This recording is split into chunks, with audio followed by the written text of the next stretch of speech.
on waivers and on concessions.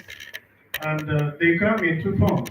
One, a country may wish to petition the um, Committee of Ministers, the Council of Ministers, to grant it a waiver or to grant it an exception. Okay, and that exception has to be considered, and it can be granted based on the grounds that the country.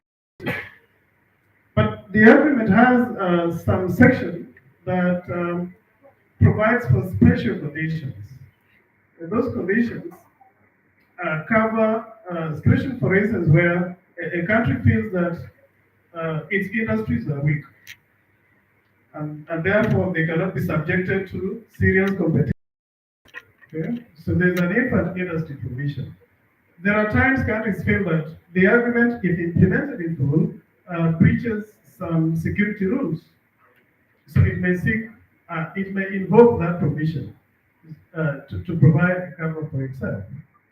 Now, I want you to also know that the provisions in this agreement are actually perfectly in line with the WTO rules. And some of the annexes actually direct from the WTO text. If you're keen on the annexes, then you'll notice that, say, the annexes on technical barriers to trade, the annexes on sanitary and phytosanitary measures are direct from WTO annexes in the same. So that is meant to bring convergence so that you don't have to struggle. We are in AfCFTA, but the WTO rules are different. How do we treat? So that convergence is taken care of in the agreement. Now, the last question on internal taxes. I think someone asked me that question earlier, before the meeting. But the idea is this: the AfCFTA is not about the internal taxes. It's just about the input duties. The internal taxes are each country's own area of jurisdiction. So there are countries that charge taxes when you export. There are countries that charge, taxes when you import. So for the AfCFTA, for any other trade arrangement, every regional trade arrangement, the idea is we are interested in the import duties. So when we liberalize, we simply mean we scale down the import duties over time so that it gets to zero. Now, what happens to internal taxes is the country's own internal affair.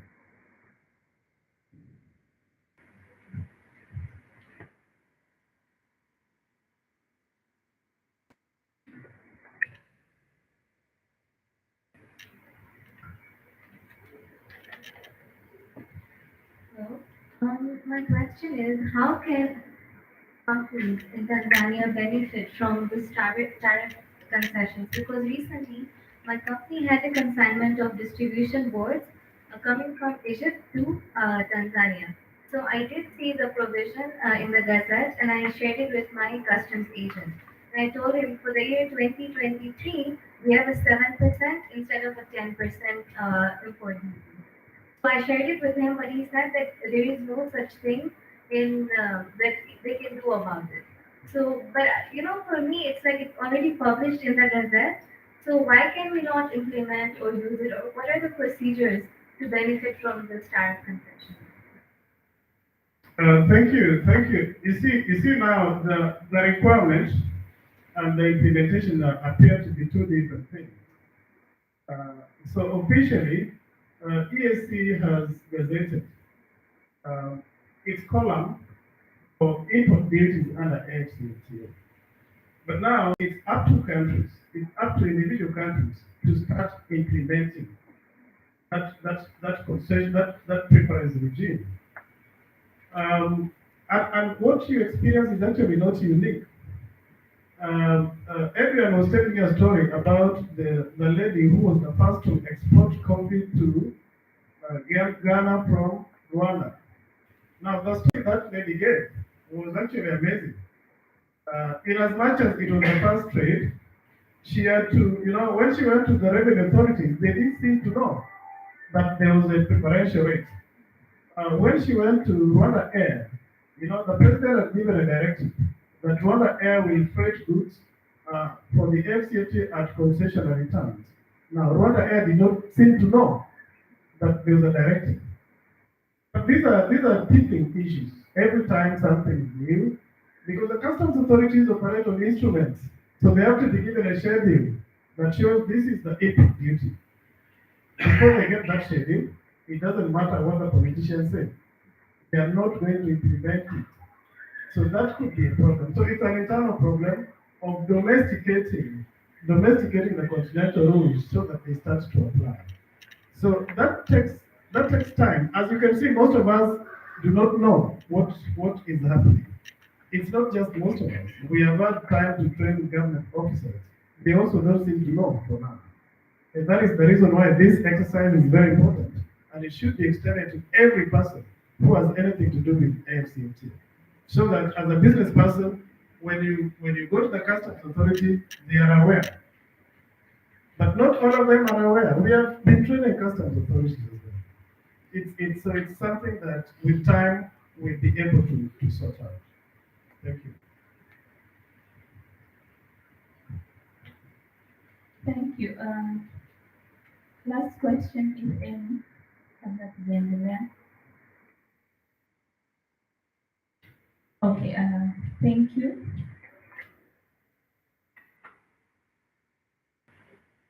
Okay, the protocol credit goods has also part 4 that is dealing with customs operations, trade facilitation, and transit. When you go to these articles, they provide that you should follow the appropriate procedures that are given on the annexes that we are going to discuss them further in the afternoon. Again, we have part 5 of the trade remedies. So the protocol also recognizes the anti-dumping and countervailing measures, also the global safeguard measures, preferential safeguards. Yeah. And part 6 also provides for the product standards and regulation.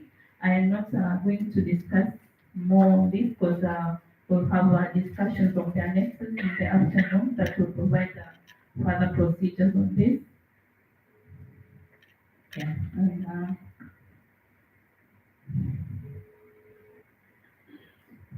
So what are the annexes to the protocols? We have like 9 annexes as provided, but I'm not going to mention them because I will be going for one by one.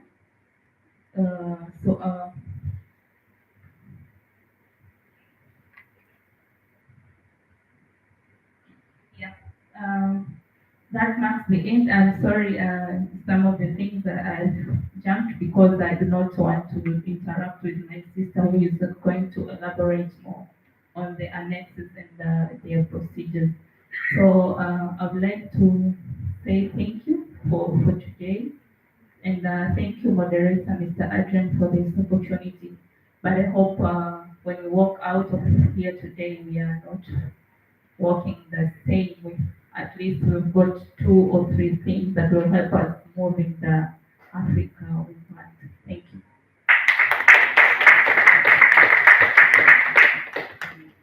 Thank you, Dan. Maybe before Dan is done, we need to understand some create some links so that there's flow.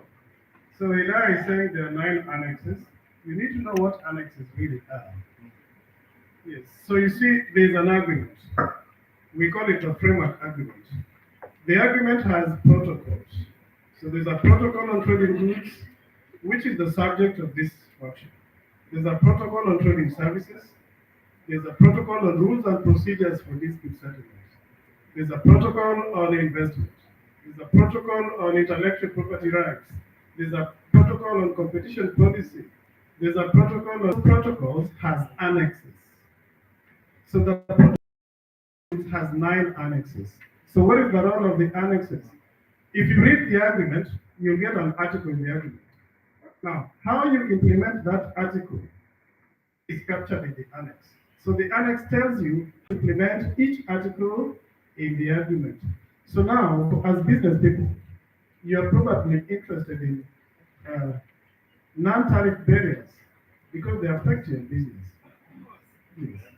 So if you are interested in non-tariff barriers, the agreement will tell you that provisions for implementing this are in Annex 4 on non-tariff barriers, which means for you, if you're interested on what to do with non-tariff barriers, you go to Annex 4. Yes. So annexes tell you how to implement the various provisions of the agreement. Thank you.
As our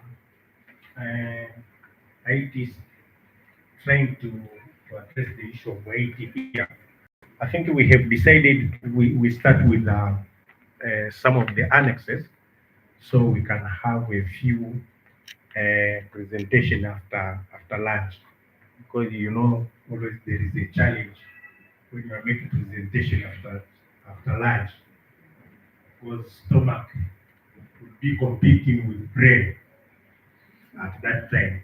So we'll look at least two annexes, starting with customs, cooperation in the mutual administration, and then we go to, I think, trade facilitation. From there,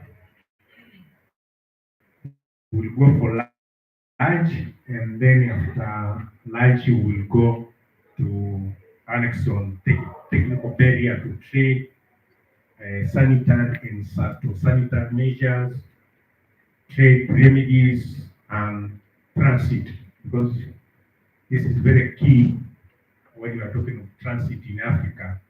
Looking the continent, maybe if you are transport your cargo using the road transport, maybe you will pass many countries before you reach where you want it to, your goods is going.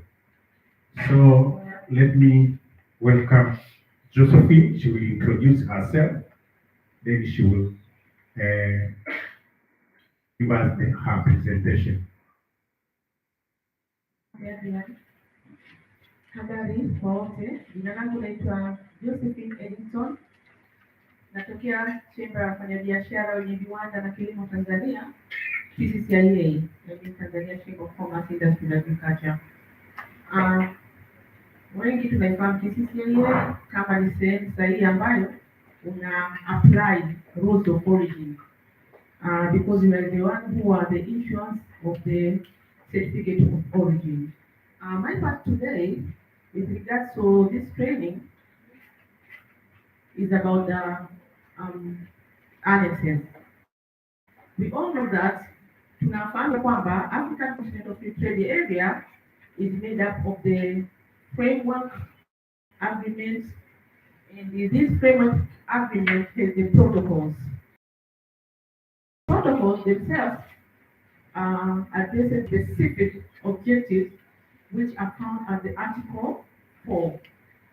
At this article is where that you can find some annexes. There is an annex, there is where they say that, what I mean, the annexes are the ones that implement the provision of the protocol. let's say, at the specific objective of the agreement, which is found at the um, Article 4, it says that there should be custom union and mutual administrative.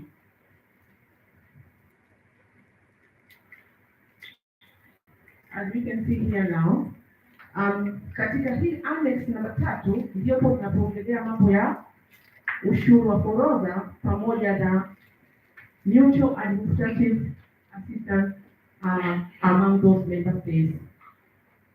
It says that one of the objectives, this is the objective of the this annex. It says that state parties through their custom authority and in accordance with the provisions set out with this annex shall afford each other in cooperation in all areas of custom administration aimed at improving the regulation of trade flows and the enforcement of applicable laws within the state parties. We know that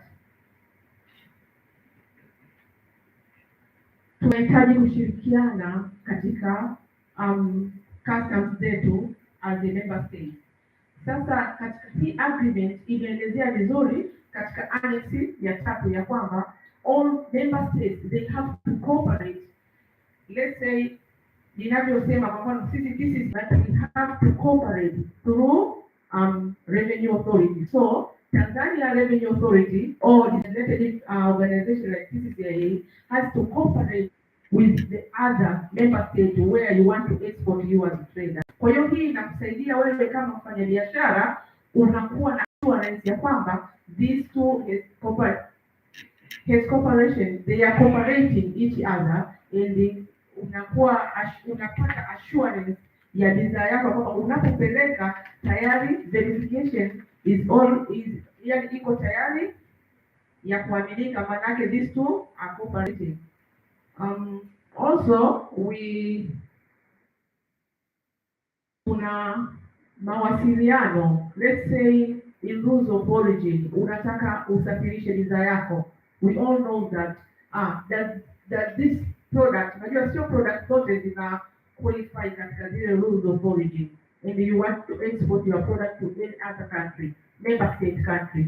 So you have to cooperate with the other. You as a trader, you can communicate with the other revenue authority, custom union, and ask for the information regarding the product you want to export, you want to import to the other country. So this is well explained at this annex that these member states they have to cooperate for katika eneo la custom administration. Also providing for common measures for which state parties are encouraged to comply with in the formulation of their custom laws and procedures. We know tunafahamu ya kwamba kuna custom laws and procedures in each country. So unapokuja katika hii annex 3 yenyewe inasema you have to provide the common measures to each other member state so that it be comfortable for traders to trade it, to harmonize. They have to harmonize. So having the common laws and procedures to make it comfortable for traders to do business to the member state. The other one is establish appropriate institutional arrangement of continental, regional, and national levels. Among these customs, yani katika masuala ya kiushuru wanashauri, and it is well elaborated at this annex, you have to establish appropriate institutional arrangement at continental level, and tuna mashirikiano, kuna kamiti zimeanzishwa. There are some committees at the regional level and the national level. So there are directors of the of each member state. They are cooperating. They are discussing with regards to our businesses. So this is well elaborated at this annex 3, which is Um, Let me go at the Annex 4, which is talking about trade facilitation. And sometimes it's called it trade facilitation agreement. We all need the comfortability when we are doing trade. Unajua kwamba when trade is well facilitated, we all can go and trade smoothly. What I can say in a nutshell, we need the smooth way of doing trade so that we can proceed with what we are dealing with. This is well explained at this annex. It's called Annex 4, and its objective are as follows. The first one is to simplify and harmonize international trade procedures and logistics to expedite the process of importation, exportation, and transit. They needed the simplicity. We have to simplify and as well as to harmonize all those trade procedures and logistics. We all know that those people who are dealing, I think there are agencies who are kuna wale wanasaidia katika usafirishaji, kuna logistics za kufanya, documentation and other things. So this is well explained at this Annex 4 of this agreement. As you are aware, as I told you and the professor told us earlier that this agreement is made up with the protocol, and the protocol has these annexes which are explain the provisions of those protocols. So to simplify and harmonize international trade with regards to documentation, there are in order not to harm the businesses.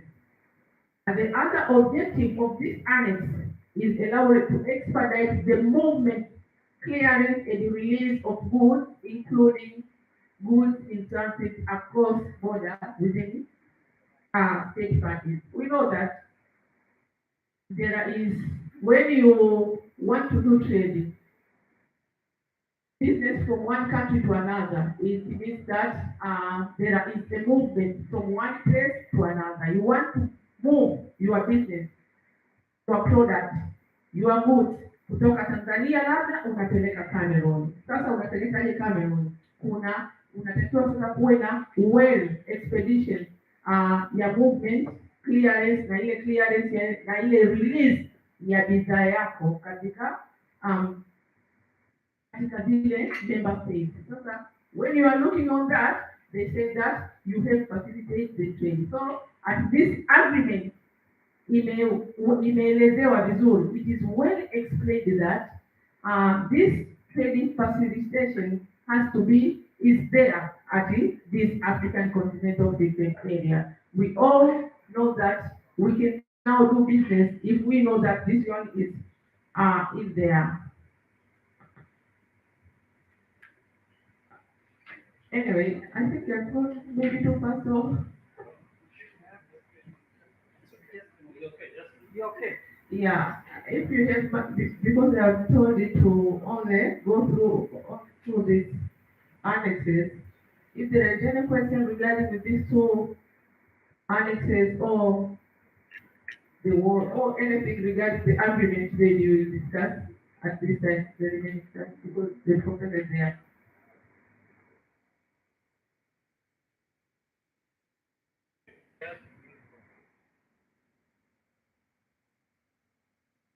I took it there as a head there.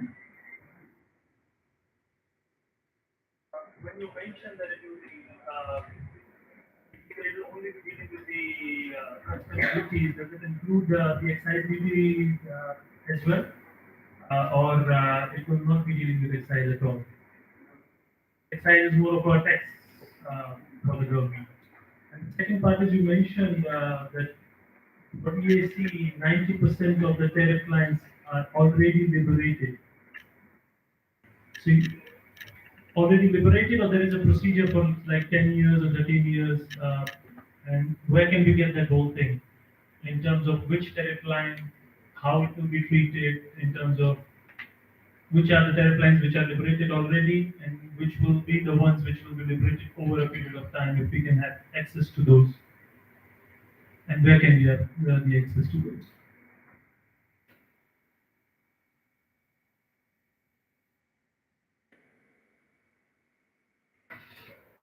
Yeah, thank you. So now, in terms of schedules, there's something called an e-tariff book, which is available on the portal of the AfCFTA. So that e-tariff book will give you the CETs, or the common external tariff schedules, that have already been agreed. And it's available online, so you can access it. But now, with regard to the specific items, say the 90% for ESC, now it's important for you to know that liberalization is gradual. And under the AfCFTA, it depends on whether a country designates itself as a developed, or rather developing or least developed. So now in ESC, there are countries that are least developed and there are countries that are developed. Now, because of that, ESC as a customs union designated itself as a least developed country. The implication is that if you're least developed, then you liberalize over a longer period. Okay? So you liberalize the 90% progressively over 10 years. So countries that are not least developed are supposed to liberalize over a period of 5 years, starting from 2021. So now, ESC submitted that 90%. 90%, we are talking about 4,000 and something tariff lines. So the only place where you can get that is the e-tariff book. Alternatively, you can look at, now ESC revised its common external tariff. So the best place for you is to go to the e-tariff book of AfCFTA. Then you get the list of specific items. But if you're interested in particular items, you may also check with me because I have quite a long list.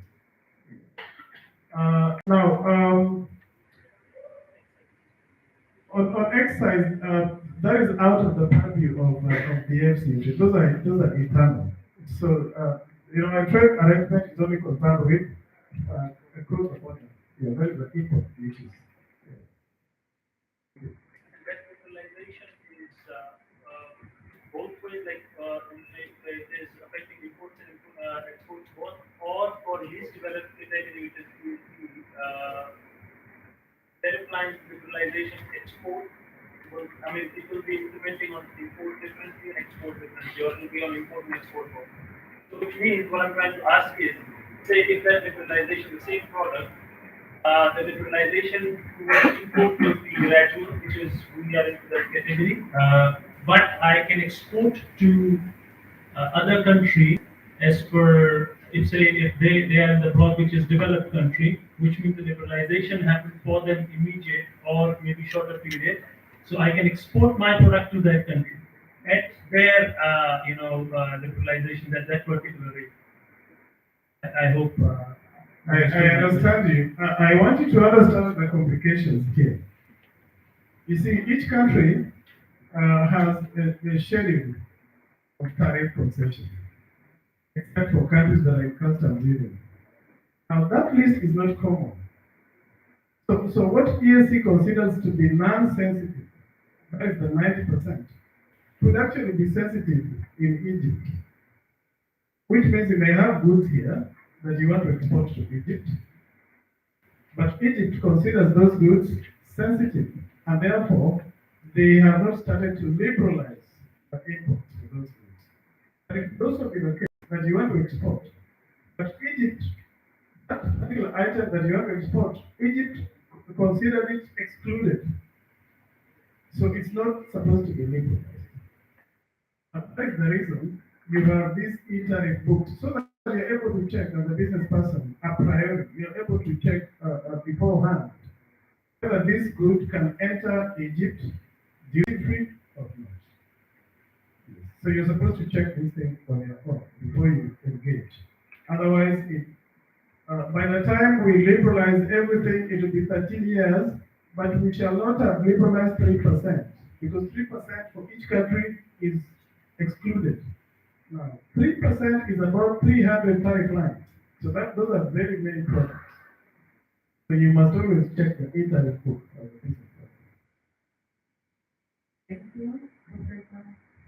Hapa niweke hivi, katika hili African Continental Free Trade Area tukumbuke kwamba tuna jumuiya zaidi ya 7 nafikiri. Kuna EAC, kuna COMESA, SADC, IGAD, ECOWAS, ECAS, SACU. Ukiangalia jumuiya ambayo ina muunganiko mkubwa nafikiri ni COMESA, wako 21 countries. Yeah. Katika hii African Continental Trade mpaka sasa hivi tuko nchi 55. Sawa, 54 zimesha sign, bado walio ratify zimeshaambiwa 44. Kwa hiyo tunaingia katika soko ambalo lina nchi 54, lakini mwanzo tulikuwa SADC kuna nchi 16 na tulikuwa EAC tuna nchi 7. Ukichukulia even the population, kuna nchi zina population kubwa kama Nigeria, but we don't hatuko nao katika hii muunganiko wowote. Sasa tumeingia nao katika African Continental Free Trade Area, na ukiangalia the population of all the countries, the population of your market that you are looking for, almost 1.3 million. Sasa it's you to unaangalia watu utakapoenda. Sasa why we are giving you this today, you have to understand what are the objectives, the scopes, and what is written in the agreement. Is it favored you? Others have signed for us, and we are the ones who are going to practice this one. That's why we are here to discuss this. So you have to digest it by yourself and understand which one is good. And why, naweza kuendelea na Kenya, naweza kuendelea na Uganda, au the transport, the facilitation of the trade. If I export to Egypt, ikoje? Kama nataka ku export to Cameroon, napataje? Nafikaje? Ni kweli itanifeva mimi au haitanifeva? That's why we are learning, we are now, tunaingia sasa hivi katika agreement kuiangalia. I know there are some people are waiting those technical parties like the rules of origin, NTBs. Okay, they are good, but you have to understand what the agreement says about this one. That's why we are discussing with regards to this. That's why I'm here to ask if you have anything regarding with this one, then tunajadili. You give us comment, we will take it, unatupa na chochote ulichokuwa nacho, na sisi tunajadili. Of course, the people are asking about the tariff concession. Ipo katika ratiba, tutajadili kesho. Lakini it's not bad if we discuss it today, because people they are aware of it. Now people are practicing. They are thinking that they should know this one even today. Everybody. Thank you. I have one question to Professor in terms of one thing about harmonization and the synchronization of standards. We have seen it is one of the main obstacles, even in the current rights. Even in East Africa, we have Tanzania and Kenya engaging in a lot of loggerheads in terms of harmonization of various standards, regulations, and compliances. So my question is, how the AfCFTA is going to deal with this problem in terms of, we are almost 54 countries with different compliances, regulations. So I think it's one of the main problems in terms of harmonization of standards, because this has been a very main problem in terms of the rights. Yes. Thank you very much. Actually, that is a big thing. That's quite a big thing. Because now standards are potential sources of entities. Entities are sometimes extremely political. Sometimes they're just they're supposed to be based on science. The TPTs are supposed to be based on science. The SPS on science. But sometimes countries choose other way. You know, as business people, the barriers that you have to face to export, even within the EAC. Now, if you go to talk to the business people in Kenya, they'll tell you the same. And you probably remember a time when Her Excellency the President cruised over to Nairobi to talk to her counterpart. She was accompanied by some business people who had issues. And they talked at the political level, and they agreed that I remember there was an investor who wanted to set up a gas plant in Nairobi, who was not able to get licenses, and the president gave directives. And whether that has been implemented, I really don't know, because what politicians say and what happens on the ground sometimes are different. But my point is this: there are requirements for harmonization of standards at ESA level. They have not been fully complied with. Now, at the AfCFTA level, those annexes, Annex 6 and 7 on TPT and SPS, are purely WTO text. Now, we are all members of WTO, except for, I think, South Sudan in ESA. The rest of us are members of WTO. So ordinarily, we are supposed to be implementing those standards even before we attempt to harmonize them within ESA, but we are not doing that. So now, AfCFTA is relying on what is happening at the REX. That is why the REX are the building blocks of the AfCFTA. And it is hoped that harmonization that is already taking place within ESC can be scaled to ESC and non-ESC countries. Now, whether that will happen or not is subject to countries' willingness to do some of these things. You remember, Uganda has had a very interesting case with Kenya. Kenyans are exporting chicks to Uganda. The chicks lay eggs in Uganda. Ugandans want to export back the eggs to Kenya. Kenya is refusing. So Uganda is saying, look, these chicks came from your country. They have laid eggs. What is the problem? Yeah, so sometimes they take those kind of dimensions and you leave them to probably the powers. If the powers, the political powers, see the sense that they can be done. At the technical level, we have harmonized a lot of things. But now implementation, when you get to the border, that is when the rubber meets the road.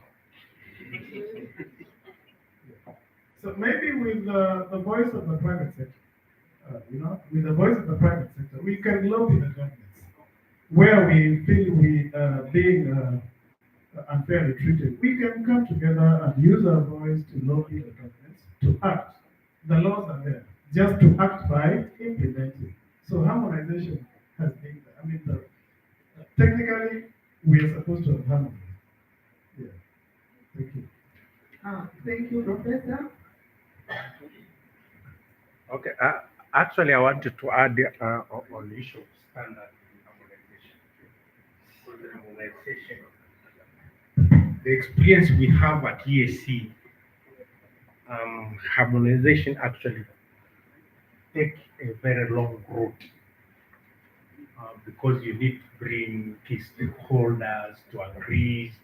And for example, where we are talking of products which are more than 5,000, when we are talking of liberalization, and we wonder how long will it take to harmonize standard. Because in EAC, we have been trying to push for harmonization of standard for the product, even starting with 20 most traded goods, but it has taken years and years. But in Africa, I think there is an organization known as ASO, which is trying to harmonize standard. And I think for the private sector, the best option is to push for mutual recognition of standard, where you request the Bureau of Standard to accept the standard of other countries rather than going full harmonization. But also the Bureau of Standard will tell you that for us to recognize standard from the other country, we needed to agree, to look and agree the parameter they are using to come up with their standard. So there is need for the peer review between the bureaus to understand, okay, to go, for example, in Egypt and say, okay, the way bureau standard of Egypt is coming up with standard, I think it is similar the way Tanzania Bureau of Standards is coming up with standard. After that, they can say, okay, we trust if this product bear the quality mark of Egypt, maybe it can come to Tanzania. But also, I think we have another challenge on the language. For example, when you look the packaging, standard of packaging in ESC, it say you have to use either English or Swahili or French, the three languages. But now you ask yourself, if product may be, because for example, we at the beginning we are facing a big challenge for product maybe which we are coming from Burundi. Tanzania could reject the product because the product maybe we are not either in English or Swahili. Because you want how consumer will understand what the product is talking about. So language also will be another issue which we need to deal with it. Because I know some countries speak Portuguese in Africa, other French, other English, other Swahili, other Arabic. So when the product is coming here, you need now to say, okay, maybe at least English or Swahili. You go in another country, you want to export to another country, maybe they are speaking Arabic and French, and your product you have not packaged in that way. So those are issues which you need as the private sector to look when you are talking of standard and especially, for example, technical regulation, which is compulsory. And in Africa, most of the product actually we talk of standard, but rather is a technical regulation, which is compulsory, where the government say you must actually meet this standard. So those are issues which also we need to look when we are talking of standard. Thank you, Adrian. You forgot there is a language, there is a country, speaks Latinity. Very small country.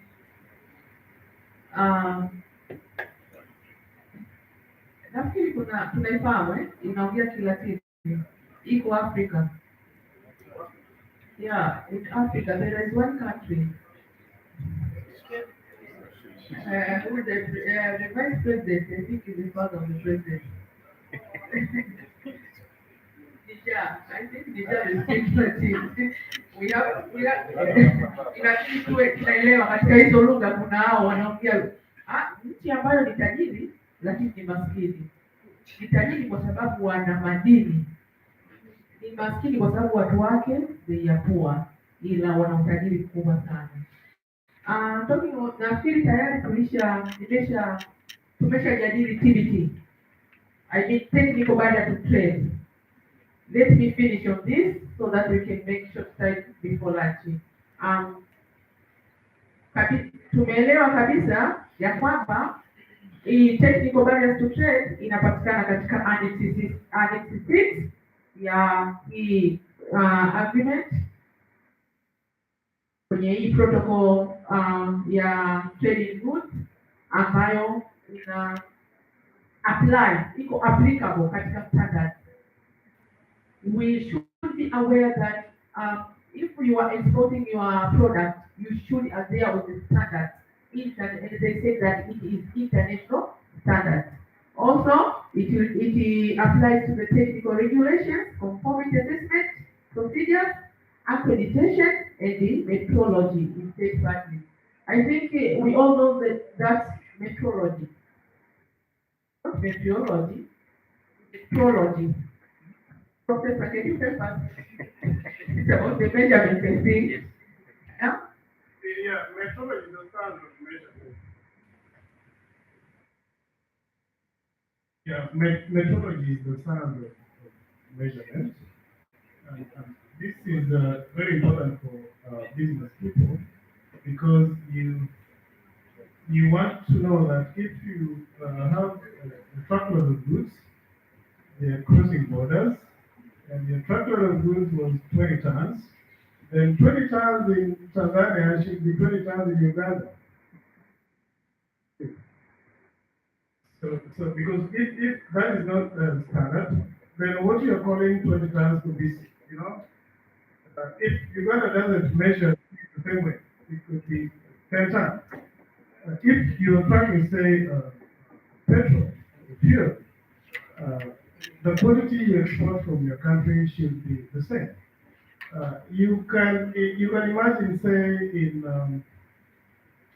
the medical profession, a situation where you know the doctor is not sure of the quantities that they are giving you because the measurement systems are different. So that instead of giving you medicine, 50 empty medicine, they give you 100 empty medicine because the measurement is not standard. It can lead to serious consequences. Yes. So that is why metrology is a very critical part of trade. Thank you. Thank you, Professor. Nafikiri nilikuwa natamani muipate hiyo vizuri kutoka kwa Professor kwa sababu ni sehemu nzuri sana kwa wafanyabiashara kuelewa what does it mean na inafanyaje kazi. Tayari Professor alishaongelea kwamba katika hii technical barriers to trade tumechukua direct kutoka kwenye World Trade Organization. Do you know we Tanzania we are the member of WTO. Now this has been taken from the all those procedures they are from WTO. And you should understand that technical barriers to trade, they are not per se barriers. Professor, can you help me on that, on technical barriers to trade, if they are barriers? They are a potential source. When they are properly implemented, they are not dangerous. But if they're not properly implemented, then they become dangerous. That is the point. And thank you, Professor. At this annex, there is objectives of them. One of which, the first one, is to facilitate trade through cooperation in areas of standards. As you have already seen, they facilitate trade when the standards are harmonized. Technical regulations, conformity assessment, accreditation, as we have seen there, in the metrology, as Professor has explained it. Also, the other objective is to facilitate trade by elimination of unnecessary and unjustifiable technical barriers to trade. Kwa sababu unakuwa umesha eliminate those unnecessary technical barriers to trade. Yani obviously unakuwa umefacilitate trade. So this one you can add up to the additive things, which says that's trade facilitation. The third one, to strengthen cooperation and identify priority areas. Look, umeshatibu malazi wakati kwenye technical barriers to trade when you deal with this one annex. It means that umoja wenu unakuwa una muungano vizuri, strengthening. It is strengthen umoja wenu, na pia unakuwa well explained, well identified the priority areas of the trade. The fourth one objective is to develop and implement capacity building programs to support implementation of this annex. This means that at this annex, imeelezea kabisa, yani it is well explained how the capacity building programs have to be developed and implemented so that trading can smoothly flow within the member states.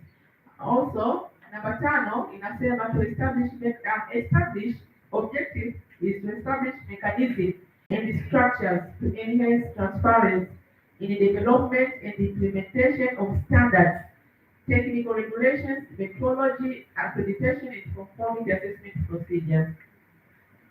We are establishing the mechanism and the structures Kila mtu anapenda kuwa na uwazi, transparency. So if you establish the mechanism and the structure of it, unakuwa umedevelop implementation ya hizo standards na methodology and the conformity. The last one is to promote mutual recognition of results of conformity assessment. Let us finish with Annex 7 because it's very small. It is not small. Can we go on? Yeah, because it somehow relates to that activity. That's why I said it's very small. But let me go through it. Maybe. Oh, do we have any question with regards to this activity? Technical barrier support? Maybe anyone want to discuss or share with us the views? Thank you, Mr. Kazi.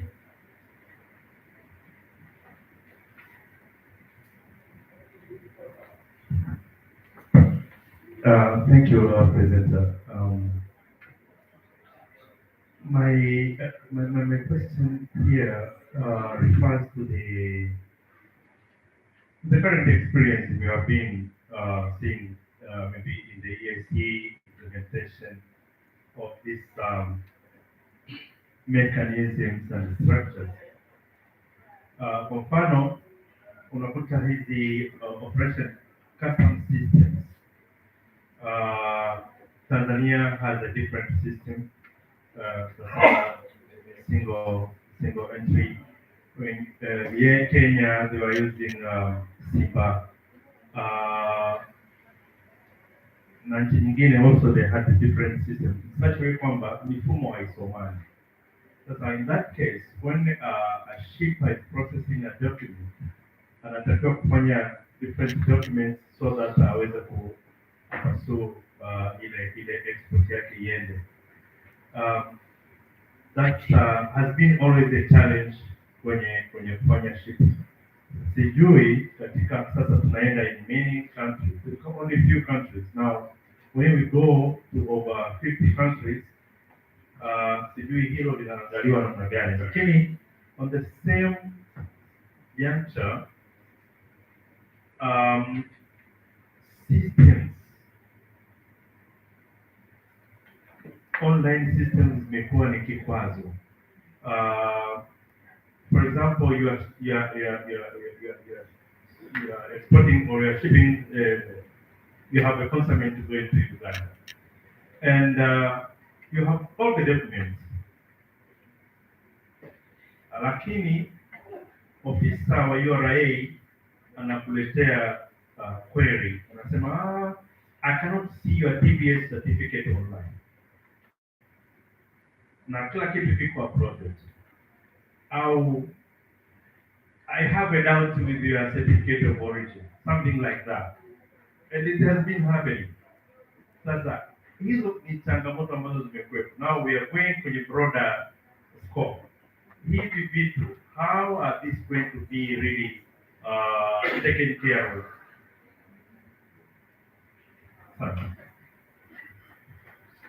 Thank you.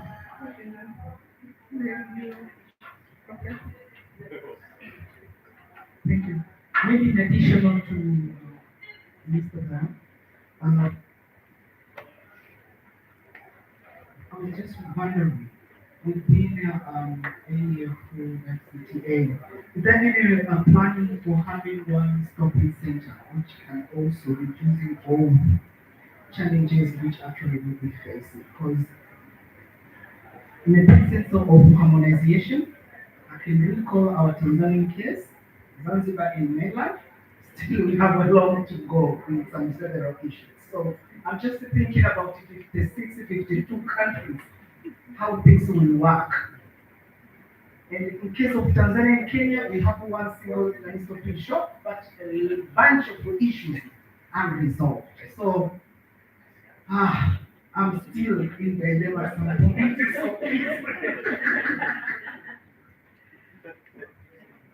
Thank you. I think those are really pertinent issues. And these are things that as business people you have to expect. It takes time to iron out some issues. Uh, I guess, in the first question, you were just asking about how the customs authorities in different countries can cooperate. I guess that is the crux of the question. So cooperation, there's a whole annex for cooperation. If you remember, I think the first annex that we were referring to, the annex of customs cooperation and mutual administrative assistance. So now under this arrangement, countries have obligations. The obligations are spelled out in the agreement, including the kind of system they're supposed to use. It's true that the customs authorities are using different electronic systems, and this is causing problems. That is why this argument calls for cooperation, particularly with regard to the technology that is employed. Now, in terms of the documents, um, because trade has actually commenced, documents have been circulated. The export documents, the certificates of origin for the AfCFTA, and they've actually been used in the transactions.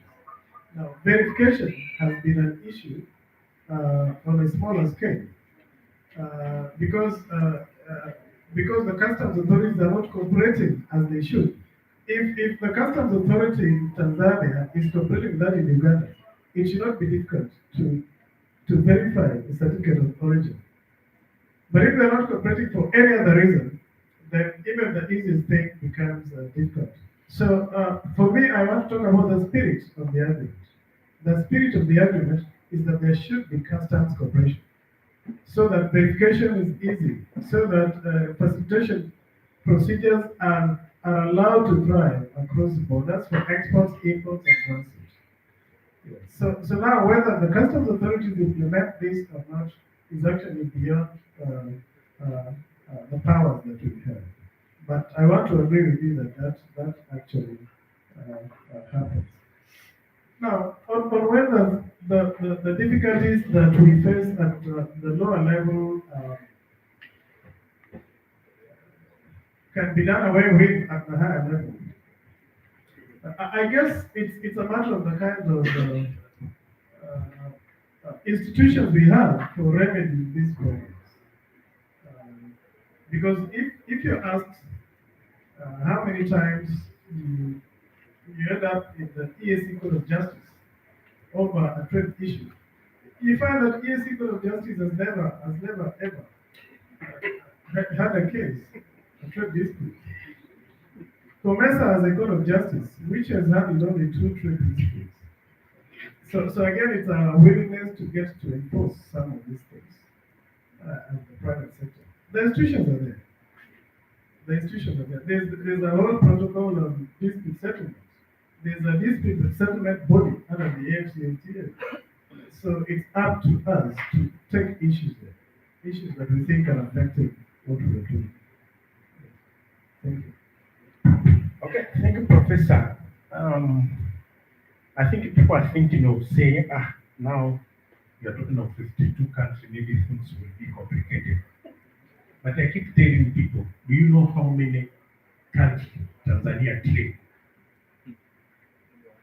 We trade with many countries, isn't it? Yes, but why is it easier to trade with Europe and you are finding it difficult to trade with the other African countries? That is the mindset. Yes, that is one of the mindset in Africa.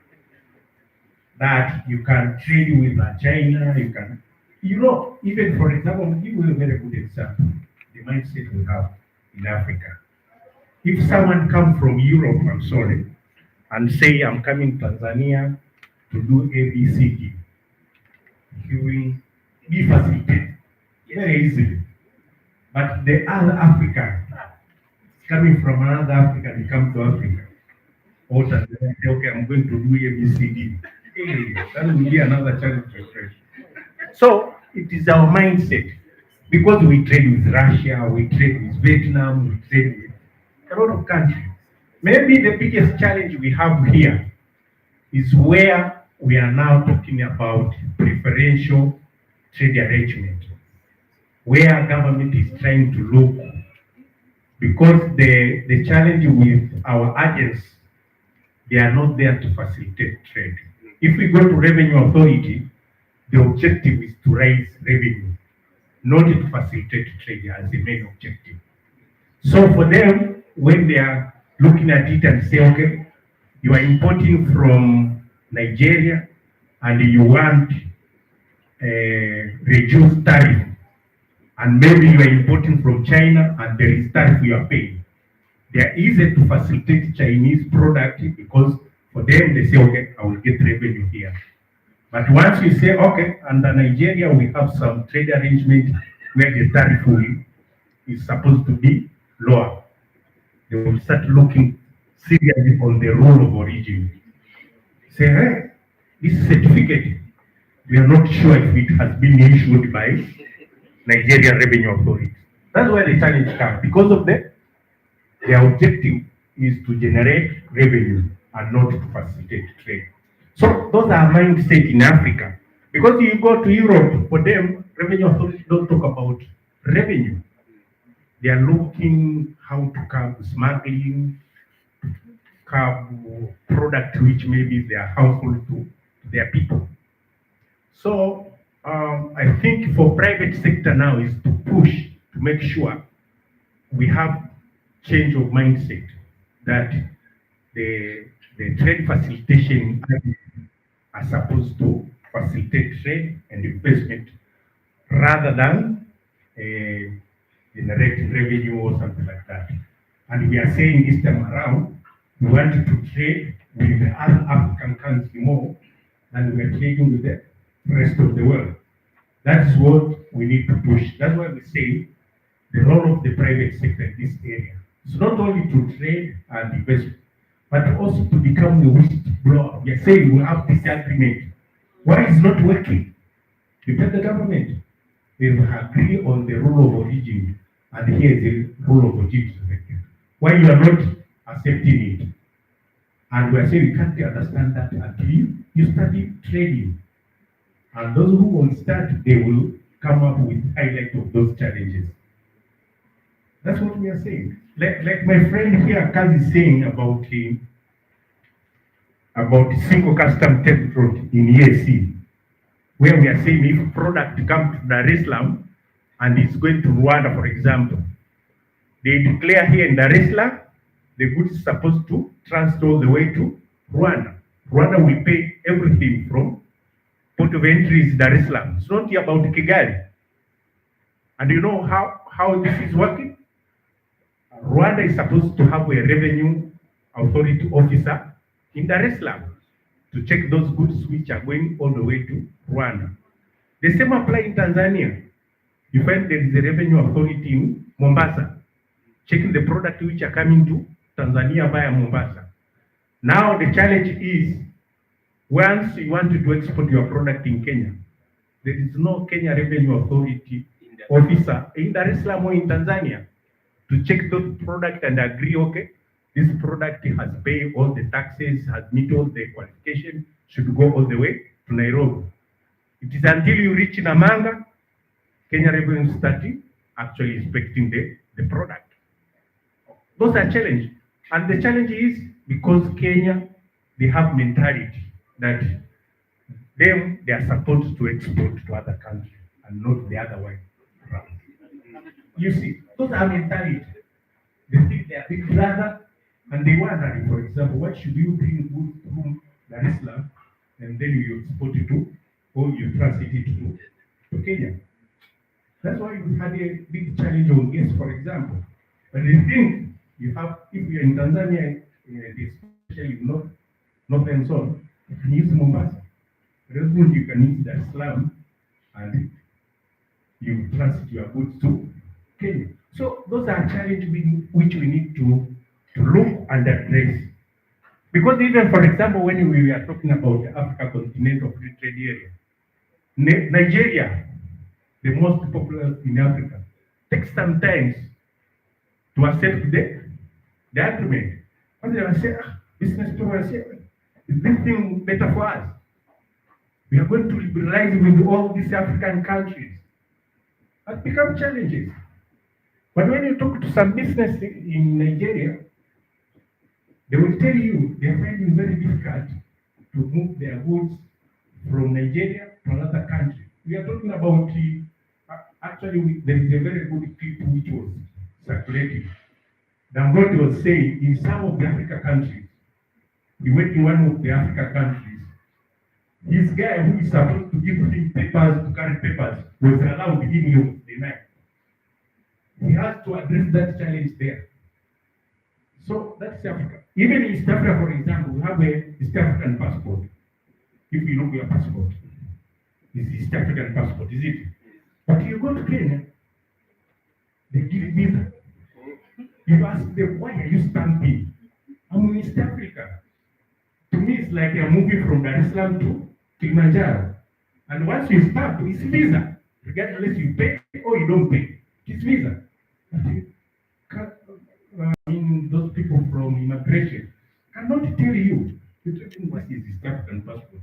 Why are you stamping my passport? But they cannot, but we are not asking those questions as a people of East Africa. So I think maybe if you have any burning question, which will deny us to go for lunch, maybe delay. Okay. Thank you. I was listening to you very carefully. The only question I have is we have already had experiences of people exporting from East Africa. So Kenya is a collateral side hub. Rwanda, a coffee farmer. Yes. Any challenges?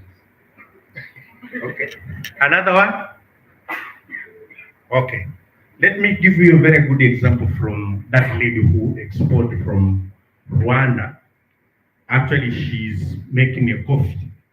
They call it igire, something from Rwanda. And she decided, okay, there is Africa Continental Free Trade Area. Let me try ship my consignment to Ghana. One of the biggest challenges actually she faced is you find that in Rwanda, which is most we can call country which is facilitating trade compared with the other years. Some of the challenges you find the trade facilitation agents, they are scattered.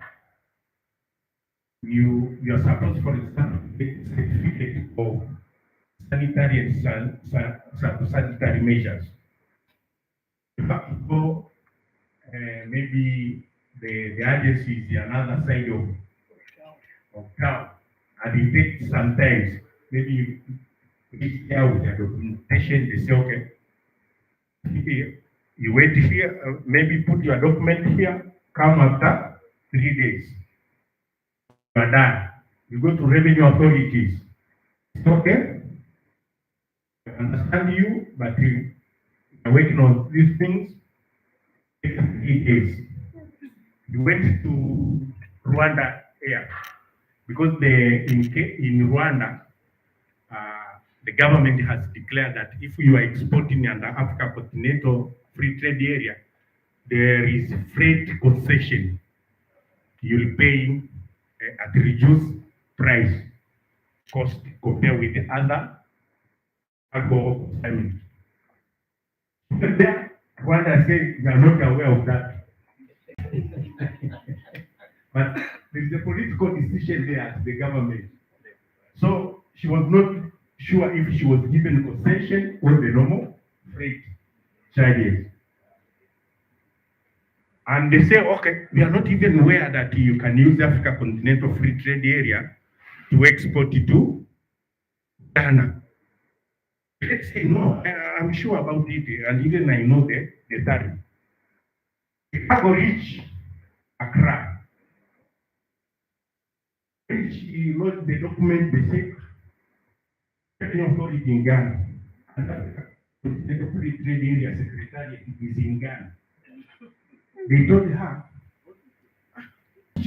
no, this rate is not applied. We are still using the previous rates, tariff rate. They say no. The Revenue Authority, we have not received any document which is saying that there is a reduced tariff rate on this particular goods. So she said, what should I do? My cargo is here. They don't have pay the tax and the protest. Then you will come and refund you. You see? She said, okay. She paid. She said, okay. Now me, I want to go with my cargo. They say, no, no. You have done a very significant work.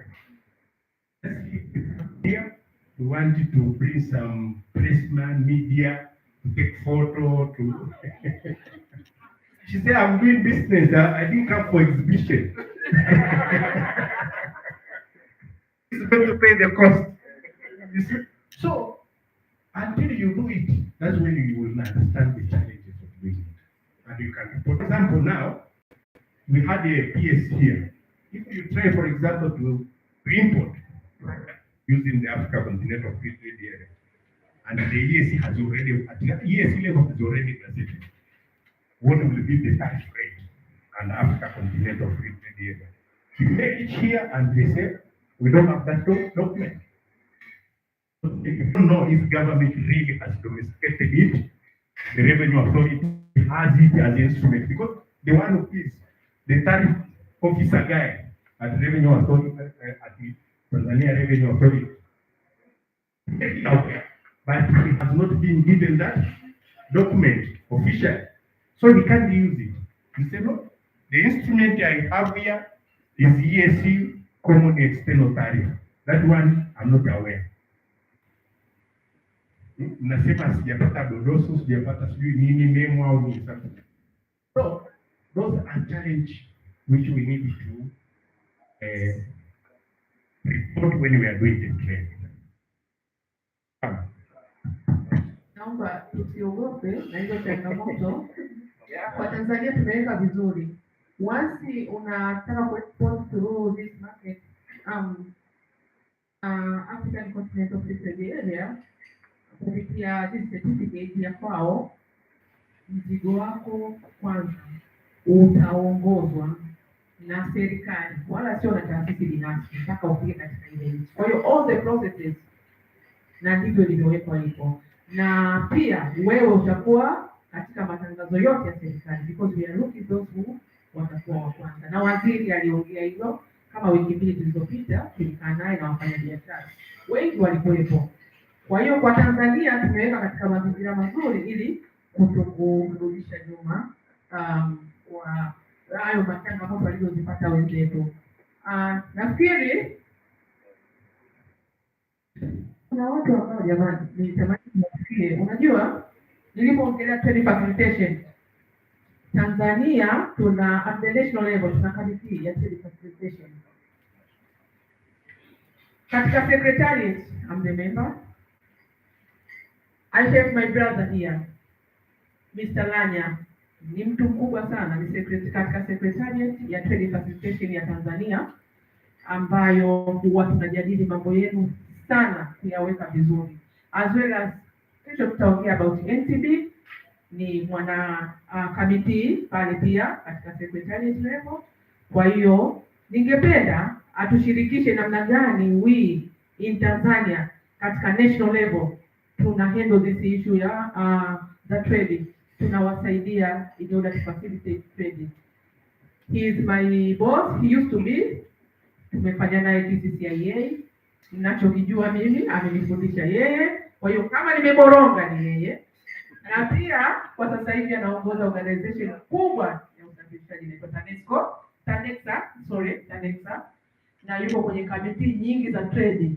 Kwa hiyo I think tukiondoka bila kumsikia Mr. Lanya tutakuwa tumekosea sana. Na aniambie kuhusu trade facilitation na aongezee kidogo.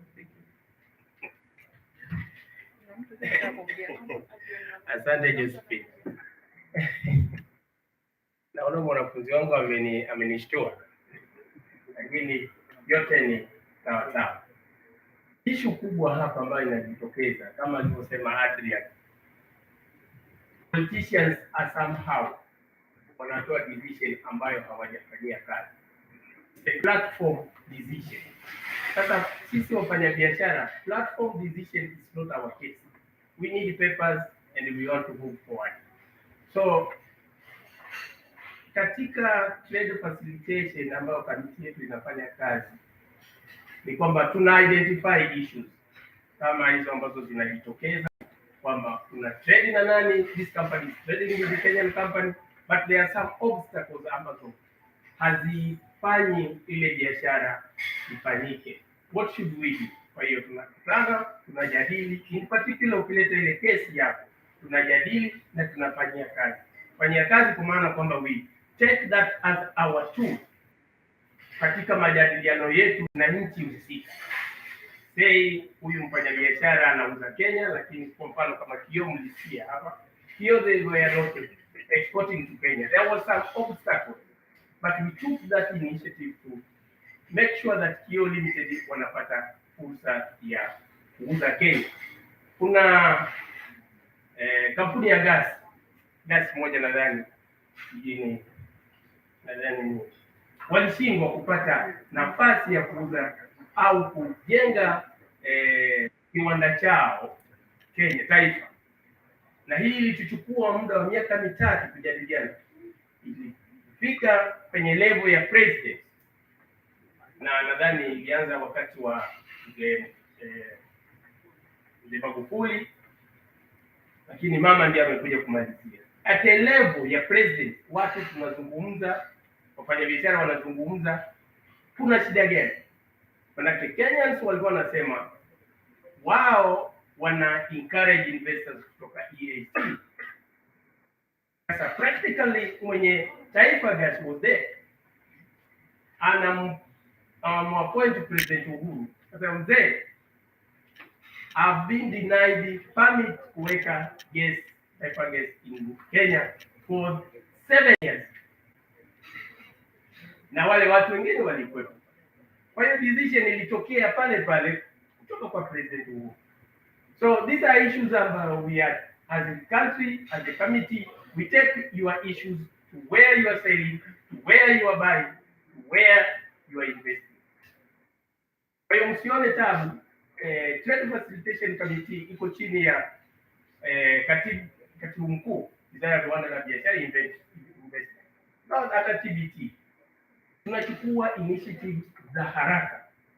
Kwa mfano, kuna beria sasa hivi ukisikia kuna magari malori yamekwama Tunduma au yamekwama Mikese, kamati na tunaarifiana within a short time kama kuna obstacle yoyote inayozuia biashara kutofanyika na kwa nia njema. Our committee is there, is taking measures there and there. Na ile tunayo platform yetu, tuna makatibu wakuu karibu wote, na tunamuuliza katibu mkuu what is happening.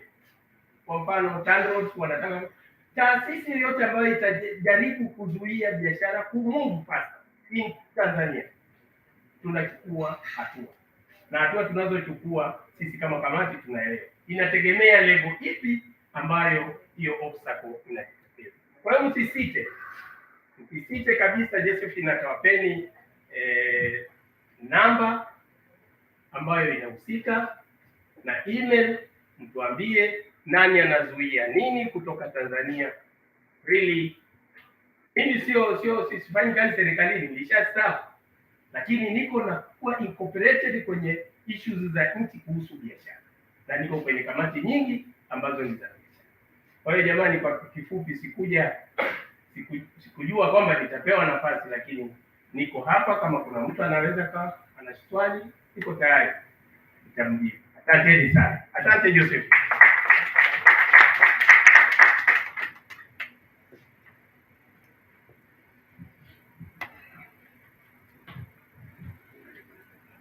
Okay, I think we deserve lunch. Ndio. Tuende tukapate chakula cha mchana, turudi hapa saa 8:15.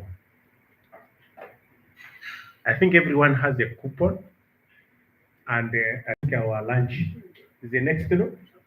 Yes, karibuni sana.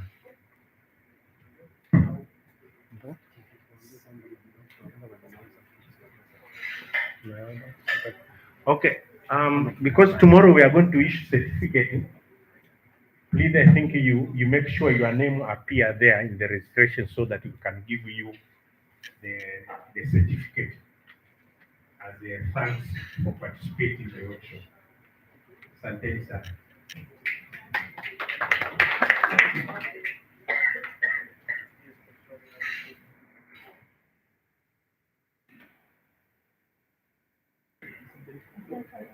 Karibuni lunch.